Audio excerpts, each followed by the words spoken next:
BJP और ये समाजवादी के जो नेता एमएलए हैं, इनके बीच में संगा मलबारी का गेम चल रहा है, नूरा कुश्ती चल रहा है। चला के 500 साल पुरानी बात आप लेकर पूरा इस तरह के अल्फाज आप इस्तेमाल करते हैं। आदाब, नमस्ते। मैं पत्रकार जहीर शेख शब्बीर। आप देख रहे हो JK महाराष्ट्र न्यूज चैनल।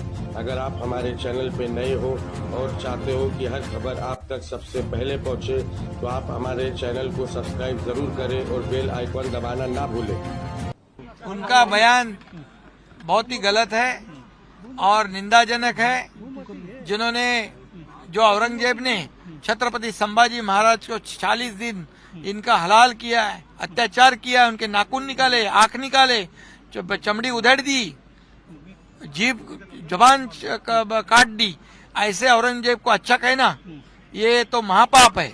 और इसलिए ये अबू आजमी इन्होंने माफी मांगनी चाहिए, या हमारे मुख्यमंत्री उन्होंने भी बहुत ही गंभीरता से उनकी बात को लिया है। और निश्चित रूप से ऐसे अबू आजमी को जिन्होंने देशभक्त का अपमान किया है, शिवाजी महाराज, छत्रपति संभाजी महाराज, ये हमारे राष्ट्र पुरुष थे, ये राष्ट्र पुरुषों का अपमान है, इसलिए उनके ऊपर देशद्रोह का गुना दाखिल करना चाहिए।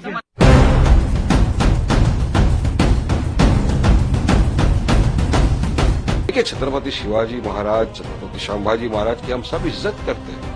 महाराष्ट्र का पूरा देश विदेश हर इंसान उनकी इज्जत करता है। देखिए, दोनों का काम हो गया ना। बीजेपी का काम हो गया, 3 दिन सदन आगे चला गया, ये इनका भी काम हो गया, बच गए, मगर पूरी कौम को कटघरे में डाल दिए।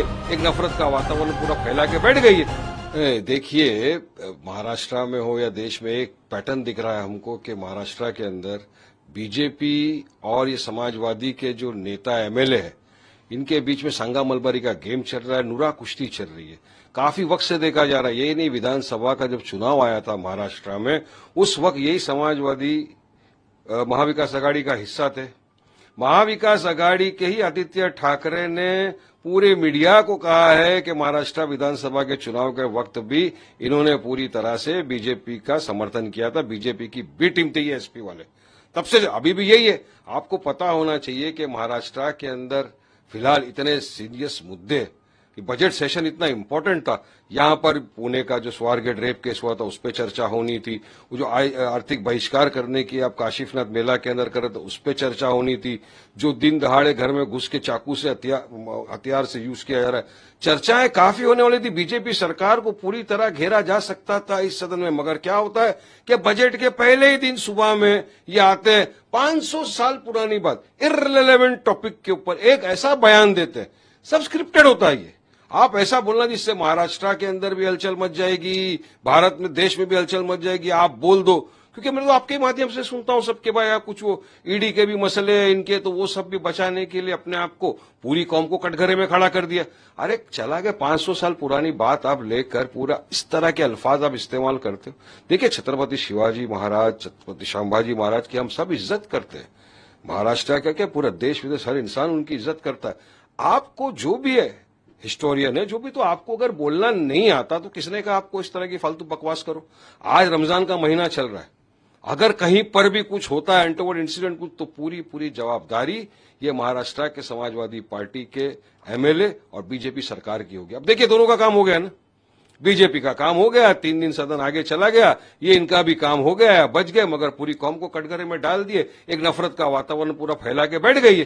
तो ऐसे ही भारत के अंदर आप देख रहे 2014 जब से बीजेपी सत्ता में, एक इस तरह मुसलमानों के खिलाफ एक षड्यंत्र रचा जा रहा है, एक वॉर जैसी कर दी गई है मुसलमानों के खिलाफ, हर चीज से नफरत। अजान का हमारा लाउड स्पीकर आप बंद कर दिए। अरे आपको उसके ऊपर बोलना चाहिए था कि सुप्रीम कोर्ट डेसिमल जो रखा है उस पर दी जा सकती है अजान।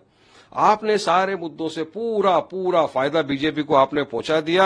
आप पूरे के पूरे बीजेपी की बी टीम हो, ये पूरा सिद्ध हो गया, 200% कंफर्म हो गया। हम तो पहले भी बोलते थे, और आज मैं समझता हूं कि भारतीय मुसलमान कोई भी इनके बयान का जरा भी समर्थन नहीं करता, बल्कि सब मुझे तो फोन करके बोल रहे, वारिस भाई क्यों इस तरह की बकवास करने की क्या जरूरत थी।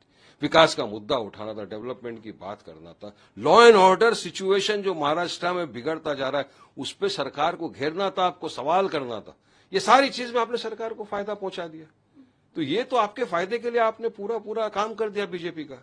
But sir, Congress is somewhere dragging you also के AIMIM जो सेंटर में काम करता है मोदी जी के लिए, वही अबू आजमी जी महाराष्ट्र में काम कर रहे हैं। देखिए, ये कांग्रेस को है ना, सेल्फ इंट्रोस्पेक्शन कभी नहीं करती, खुद के गिरेबान में कभी नहीं झांकती, खुद के फेलियर को छुपाने के लिए सबसे सॉफ्ट टारगेट वो बना देती है हमको। हम तो पूछेंगे ना, हमने कहा कितना लड़े हम, बच्चा ये दिल्ली का भी चुनाव आया, हम लोग 2 सीट पे लड़े, आप क्यों पूरा सुपड़ा साफ हो गया? हम हरियाणा में नहीं लड़े, तो हम इतनी सारी जगहों पे नहीं लड़ते, ये हार जाते, मगर खुद की नाकामी को नहीं एक्सेप्ट करते तो इल्जाम सीधा लगा देता, हमको कोई फर्क नहीं पड़ता। यही कांग्रेस इनके साथ थी महाराष्ट्र के अंदर विधानसभा चुनाव में। क्या हुआ? पूरी तरह से कांग्रेस के कैंडिडेट के सामने समाजवादी पार्टी ने अपना कैंडिडेट खड़ा किया, कांग्रेस का हिस्सा होते हुए, महाविकास आघाड़ी का हिस्सा होते हुए खड़ा किया, और पूरा बीजेपी को उन्होंने सपोर्ट किया। तब क्यों खामोश था कांग्रेस? नहीं बोलते। इसीलिए ये जो कथाकथित सेक्युलर पार्टियां अपने आप को बोलते हैं ना, ये खुद को बचाने के लिए, खुद की नाकामयाबी छुपाने के लिए पूरा टोकरा हमारे सर पे डालते हैं। डालो, कोई फर्क नहीं पड़ता, देश जनता सब जानती है हकीकत क्या है। सर, कल रेजिग्नेशन हुआ है धनंजय मुंडे जी का, एंड समवेयर आफ्टर दैट ये स्टेटमेंट कहीं हाईलाइट हो रहा है Abu Azmi, so something is connected with each other. दाल में काला नहीं है, पूरी दाल काली है। मैं सबको बता रहा हूं ना कि ये संगा मलबारी, नूरा कुश्ती का एक गेम चल रहा है यहाँ पे, और उनके अंदर उनको मिल गया उनका मेन साथी बीजेपी को, समाजवादी पार्टी का ये नेता, ये एमएलए, ये मिल गया है इनको। उनको पता है ये कुछ भी बोल देगा, इसको बराबर स्क्रिप्ट करके दो, उसने कर दिया उनका काम। अब अपना काम बनता, भाड़ में जाए जनता वाला हिसाब हो गया। आज ये दोनों की इस तरह की हरकतों का खामियाजा भुगत रही है महाराष्ट्र की जनता, भुगत रहा है वो वोटर जिनने विश्वास के साथ, भरोसे के साथ इनको वोट दिया था। आज वोटर सवाल करेगा, मैंने आपको वोट दिया था कि आप असेंबली में जाओ, हमारे मुद्दों का हल निकालो। आप तो असेंबली के अंदर भी नहीं गए, आप तो सस्पेंड हो गए, इस तरह की बकवास करने लग गए आप तो जाकर। क्या लेना देना है यहाँ पर औरंगजेब से, हुमायूं या उससे, बाबर से? 500 साल पुरानी बात को आप निकाल के क्यों आप वातावरण खराब किया आपने? तो ये सब साफ दर्शाता है कि आप बीजेपी को सपोर्ट करने के लिए आपने इस तरह की हरकत की। सर, एक आखिरी सवाल, जब सीएम की प्रेस कॉन्फ्रेंस हुई थी सेशन से एक पहले दिन, उन्होंने कहा था कि हम इसलिए 21 दिन का सेशन रख रहे हैं क्योंकि उनको अच्छे डिस्कशंस चाहिए, हमें कोई भी टॉपिक पे डाइवर्ट नहीं करना है। ये तो पूरा डाइवर्ट कर दिया ना। अब आप तो देखो ना, आज तीसरा दिन हो गया, कहाँ चला सदन? किसका नुकसान हो रहा है? टैक्स पेयर का पैसा जा रहा है, सदन चलने नहीं दिया रहा है। और क्यों? सोची समझी साजिश का नतीजा। और बीजेपी कामयाब हुई ना इसके अंदर, उनको मिल गया उनका बराबर से एजेंट, जिन्होंने बराबर से के साथ उसने अपने एजेंट का काम निभाया, और स्क्रिप्टेड था पूरा, स्क्रिप्ट उसने पूरी अदा किया। और अब ये माफीनामा मैं वापिस लेता हूं, अरे ये सब छोड़ो, झांसेबाजी देना। तीर निशाने से निकल गया, तीर निकल गया। आपको जो करना था आप काम कर दिए बीजेपी के लिए। अब पूरे पब्लिक समझ गई है। हम तो जहां कहीं जाते हैं लोग यही पूछते हैं, वारिस भाई क्या जरूरत थी इनको इस तरह के बकवासबाजी करने की? आज पूरी कौम को आपने कटघरे में लाके खड़े कर दिया सिर्फ आपके एक बकवासबाजी की वजह से। आपने पूरा बीजेपी का समर्थन कर दिया अपनी बकवास की वजह से। तो ये मुझे यकीन है महाराष्ट्र की जनता इसको भूलेगी नहीं, और इसको आगे चुनाव में पूरा जवाब मिलेगा इनको।